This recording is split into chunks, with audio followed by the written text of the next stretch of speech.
I had never been outside Britain before, but now I was going to Hamburg with Dot Roan, Paul's girlfriend, and we were so excited and scared that neither of us could sleep the night before we set off. We left a couple of weeks after the boys. It was the Easter holidays, and I had 2 weeks off college, while Dot had taken time off from her job as a pharmacist's assistant.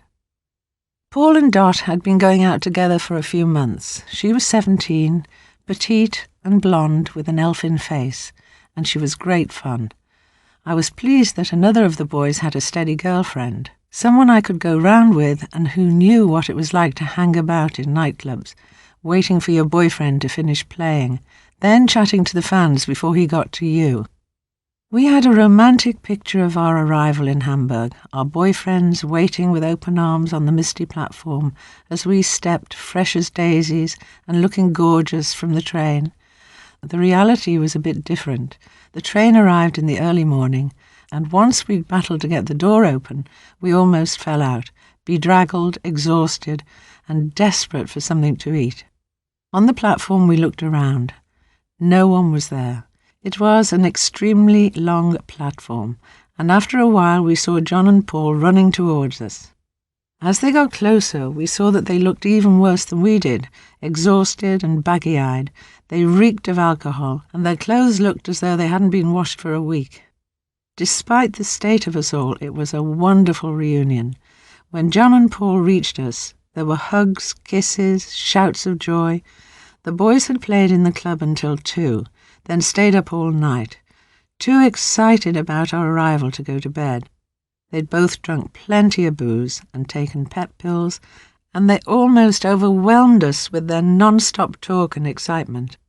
It was some time before we could make them understand that we needed to eat, but eventually they took us to the Seamen's Mission on the Hamburg docks, where we all ate a massive breakfast.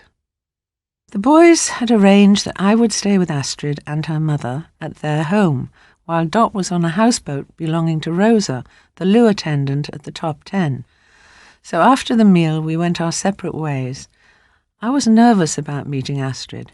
John had made her sound so confident and glamorous, and I was afraid I'd feel gauche and awkward next to her. When we got to her house, she came to the door looking as stunning as I had imagined. She wore jeans, a polo neck, and a leather jacket, all black. Her blonde hair was cut short and layered, and her makeup was understated and beautifully done. But I needn't have worried. Astrid gave me a hug, and we liked one another immediately. It was the beginning of a warm friendship. Astrid was gorgeous, but she was fun too, and I never felt intimidated by her.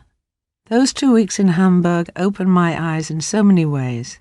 It was exciting to be away from home with no restrictions or rules, and I felt so free.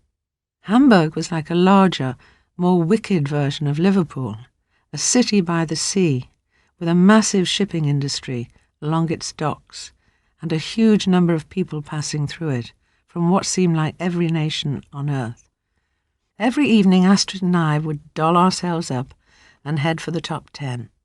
Dot, Astrid and I sat together to watch the boys play and waited for them to join us in their breaks. When they did, John and I often sneaked off to the boys' room to make love before he had to dash off for the next set.